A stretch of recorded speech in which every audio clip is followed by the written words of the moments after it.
Welcome to my sewing room. Have you ever wondered what else you can do with your beautiful machine embroidery? Well, today we have a very special show that shares with you what else you can do if you love to do machine embroidery.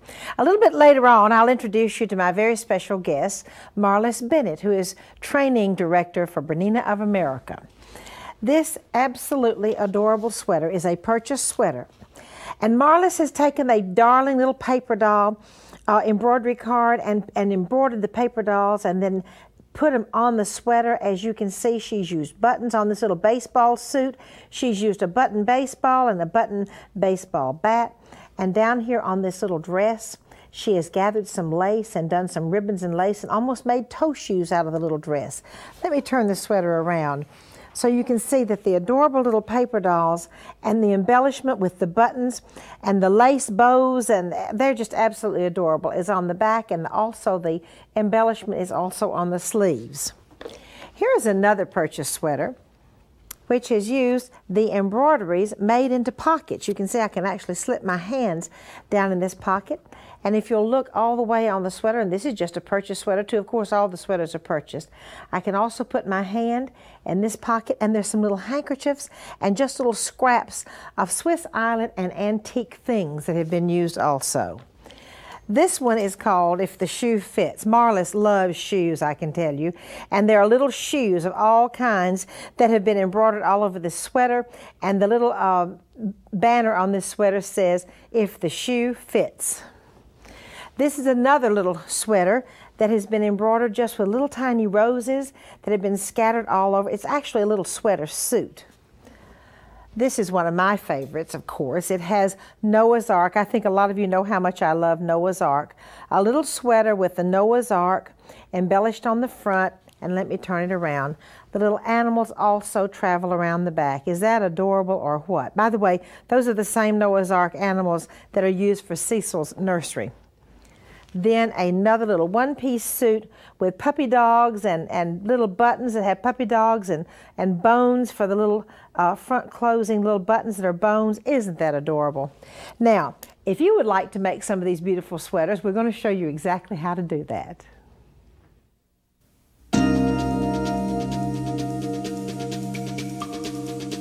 Here is something wonderful and new you can do with your embroidery machine.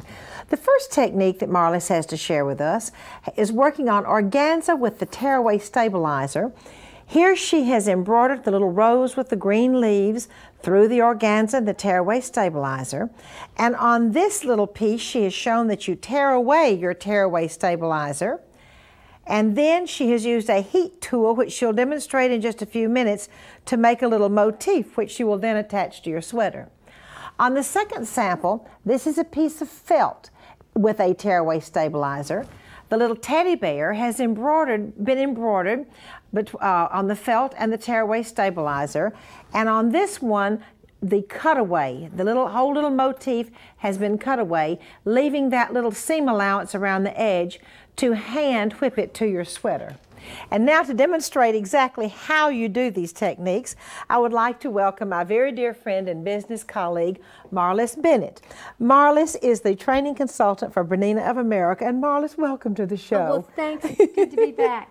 You know, I love embroidery, and there's so much we can do with it, and we don't have to just embroider on a garment. You have to go through and you have to pick out your designs. And you want something that's pretty substantial, and you can any of them will do. Any design will do. You just have to know what to do with it. And like you said, the very first thing I'm going to show you is how to work with something that's a very lightweight embroidery that you can then sew on to something else. Use your organza, and then I do use tearaway and hoop it in the hoop and embroider your design on it. Once the design has been embroidered, that's where the fun begins, because we have to then take it from this to this. And there's a very special tool that will let us do this. Notice I've got a little wet sponge here. This is something you want to do over something else, because organza is a nylon and it'll just melt. This is just a heat tool. You can use it for wood burning or they also have A stencil wood-burning cuttings. tool. Yeah, and Remember that notice from Girl Scouts, Marlis. yeah, notice how it just melts away. Okay. And you would do that to your entire design. Make sure you have a wet sponge handy so that you can then wipe off your tool periodically. And when you're finished, you're going to end up with a little tiny design that looks like this. Oh my goodness. And then you can sew it on. Just hand whip it on. Just hand whip it on. Okay. The other method is to use a cutaway and your felt. And a good washable felt is great to use for this because you want to launder your garment. Embroider onto both of the layers. And I use the cutaway because I don't want it to go anywhere. I want it to stay. And then when you're finished, do use some really good scissors to go around your edge and leave yourself a little bit of a seam allowance. And did you know that felt blends into a sweater fabric just perfectly? You know what? I can understand. I can see that. And it doesn't show at all. And those wonderful sweaters that you have. I cannot wait for you to actually show us and I'll start working on embellishing them. Okay. Marlis, thank you so much. And next, Marlis has a wonderful technique on actually how you put those sweaters together.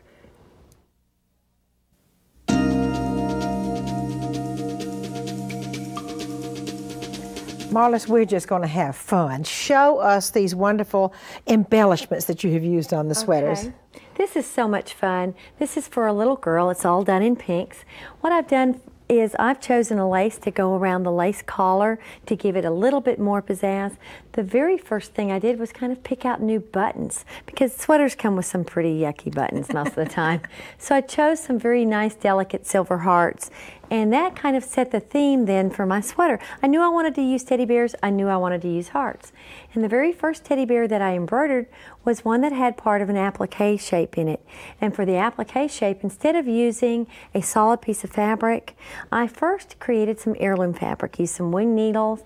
I've got a piece of beading in here, some silk ribbon.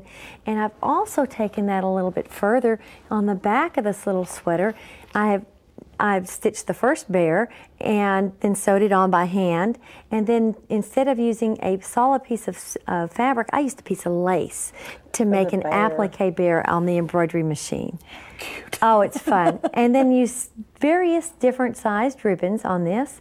I've made the little bears and then put a little tiny piece of ribbon underneath each one to give it a little bow tie. I've also added some of the purchased silk ribbon flowers. So even if you're not into doing it by hand, you still can go and find the trims that you need. On the sweater itself, I've added bear buttons just to give it a little bit more oomph in the front. And the one thing you want to remember is when you're doing this for a baby, you don't want to put those heavy buttons on the back.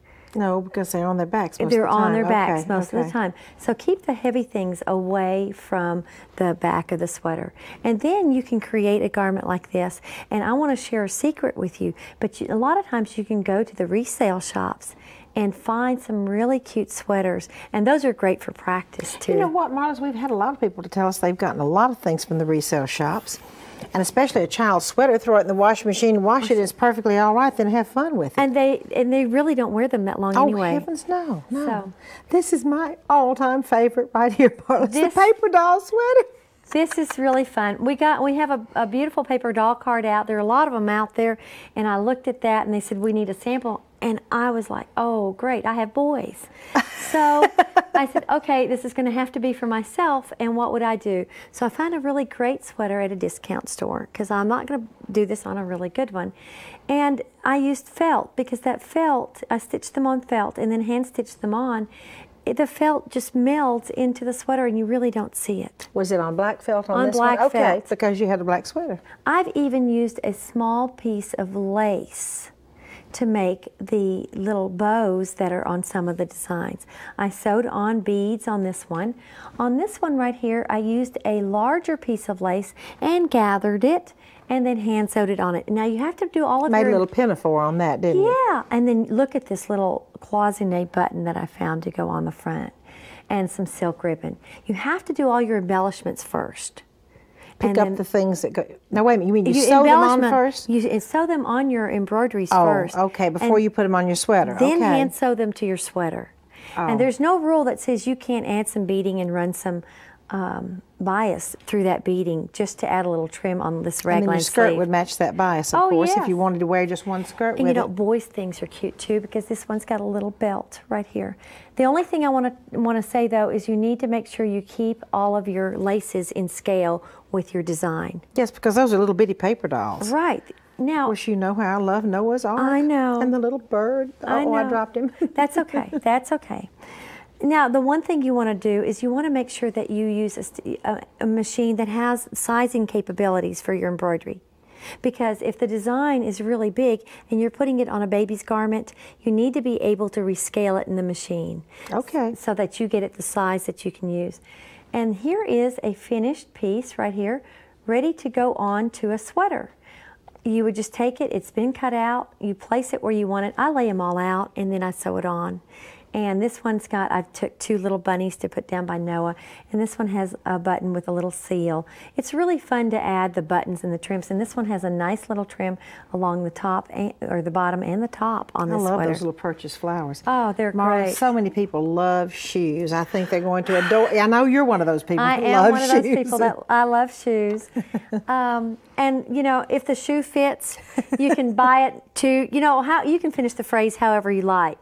But what I did on this sweater was, shoes are a little harder to embellish and to decide how you're going to do this. This was stitched on the organza and then burned away. I've added some really nice little small beads to the front of these shoes, and my very favorites are these little slippers where I actually made pom-poms. And you know, craft books are a good place to tell you how to make a pom-pom, but I made pom-poms out of embroidery thread and then sewed them onto straight out of the 1930s, bedroom shoes with pom-poms. Oh, Greta Garbo. Yes, and I would have loved to have been born in that time. Would have loved it. Now this one, you know, like I said, embroideries are great. We usually just put them on something, but we need to think a little bit more artistically, I think. And that way the embroidery becomes us instead of we trying to adapt what's on the embroidery design. On these, they're a license card that we have, and I've added the buttons and the trims. I wanted pockets so I could put, I travel a lot, I could put little things in it, and then added a lot of trinkets. This one's got scissors. This one, I put the lace on the bottom, and I used little hankies to put in there. Looks to me like you had a few little antique pieces. I did. That's a wonderful place to use little antique pieces that maybe aren't so good on one side, and you just have one corner that's still okay. Stuff it in. Or cut it off. Yeah, exactly. Cute little boy suit. And you got to do something for a little boy. This one has these are all felt appliques. Some of them are not even solid. It doesn't take a lot of embroidery time. Sew them on. Add the button trims. That's what makes it special. And this sweet little suit that I think you said you did get at the thrift store. I did, and it gave was it a quick wash and ready to go. And sewed that on, added some lace, and I was finished. Oh, Marlis, those are so adorable, and it gives us a whole new way of using our beloved embroidery machines. Thank you so much, Marlis, for being here. And next, I have a home decorating project for you.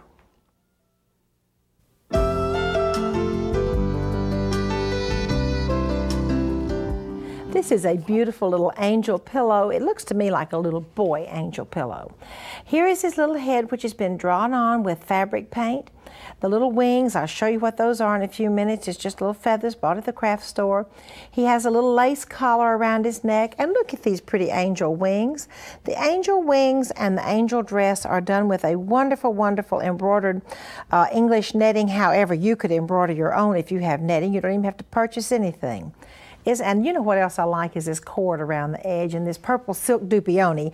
Probably most of you know that dupioni makes me happy anyway. I think it's one of the most beautiful fabrics in the whole world. Now let's put that little angel together. To make the head, now this is a little bit bigger than the actual head, but I did it to show you. You trace off the face and the hair and do all of your coloring, and you use a fusible tricot on the back and just a flesh-colored fabric on the front. Then I will sew together the fusible tricot and the head, right sides together, make a little slit in the fusible tricot, and turn it right side out. Then you can guess what we're going to do next since it's fusible. After you turn it right side out, then it will look like this. the little head.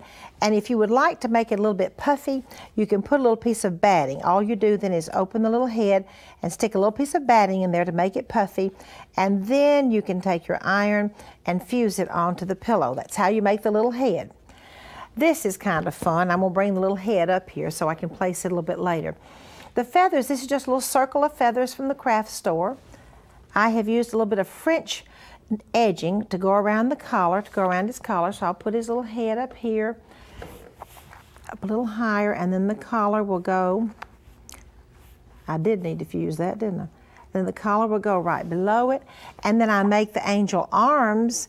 His little arms are made out of that wonderful English netting. And then I have gathered the English netting for his skirt. So I'll put all of that together and stitch it. And then putting it together is pretty easy too. I have this wonderful braid trim, and I'm going to put it on one side only of the purple silk dupioni, on one side only, stitch it down. And then I will do all of my little angel will be done on this piece right here. Then I will put them right sides to right sides and sew my pillow together. And let me bring my pretty pillow around to show you one more time. You see there's a little head, and there's a little silver halo, wings, a little collar, angel arms, and an angel dress. And you see it's only tacked down in a couple of places, so your angel dress is kind of just a loose, flowy dress. And now Beverly Sheldrick has a beautiful silk ribbon technique to share with you.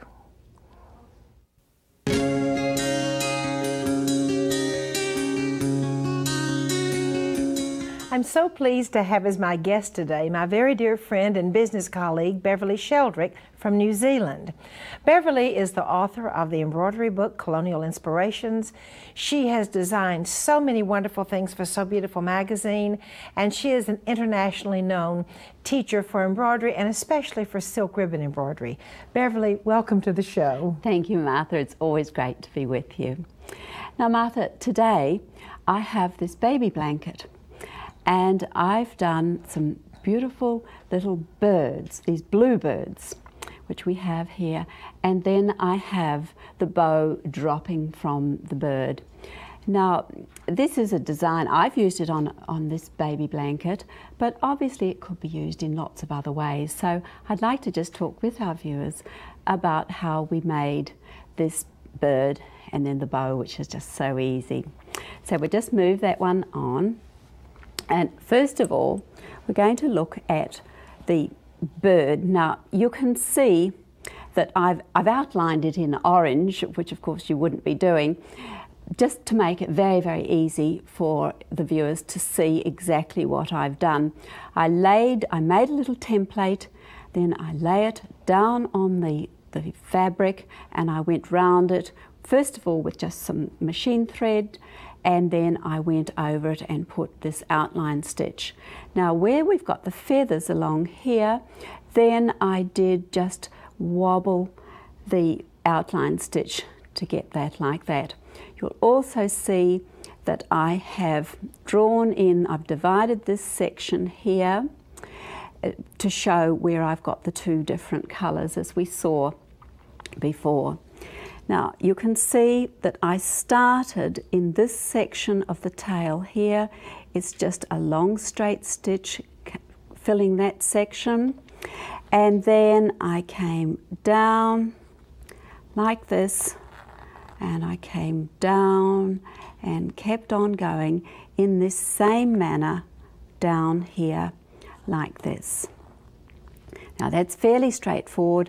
I continued on into this area here. I then did this section down here. This section down here was the third section. In this section, I did start here and work my way up to here. Now when you see this piece here, you'll see that I've already got that section filled in. I then moved to the second colour, and I filled in the head first of all because I want to be able to just show you how I did the eye and the beak. But you can see how here I've just started out at the end there, and I'm just going to lie these flat stitches on the ground. I am going to try and keep them flat. We really don't want to have a twist in them. So if you just bring it over the thumb like that, you will find it much, much easier to not get twists in it. Now you can see I've then moved to here. I've got this ready. I'm just going to put in 2 little straight stitches like this to make the beak, and then I'm going to come up in here and I'm going to put in a French knot here just to give the eye. And it is slow, but I think it's well worth the effort.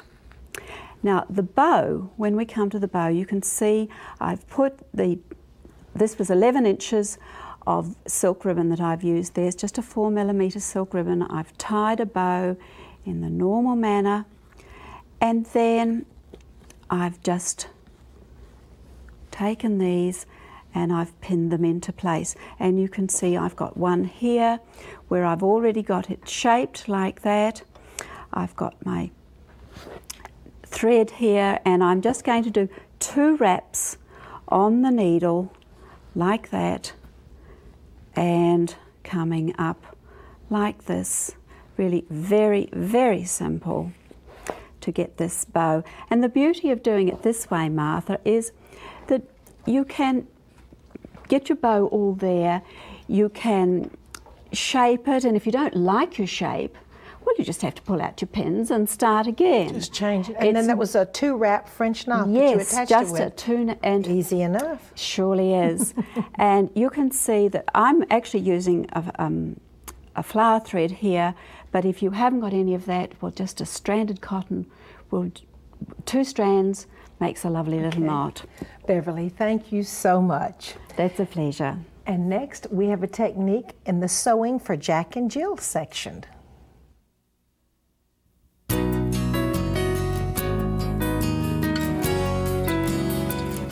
I call this dress a happy dress. This dress has beautiful machine work primarily. It's done out of an ecru linen, and as you can see on the collar, you have beautiful machine scallops.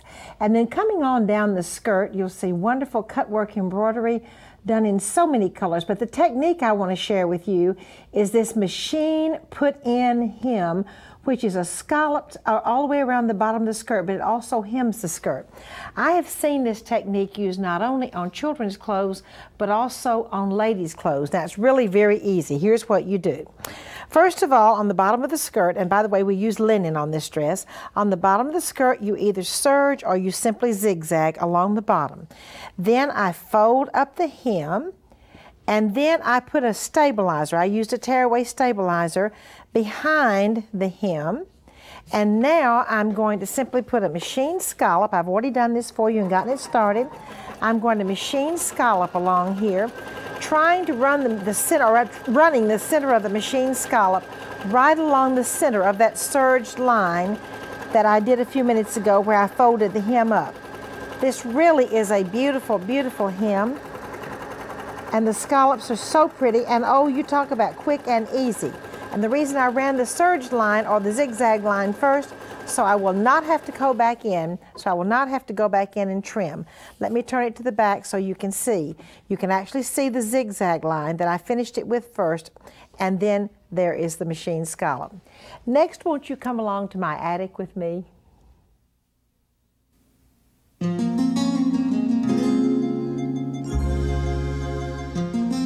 The neckline of this dress is so unusual. Do you see the round yoke? It really is. It looks like it has little pieces built into it. Well, it's a round yoke fabric, and the first pieces that have been stitched down are these pieces that come up and down, and then on top of that has been stitched the round piece and then the bottom. The dress has a wonderful little Swiss beading run through on the bottom of the bodice, and then the fabric is just truly magnificent.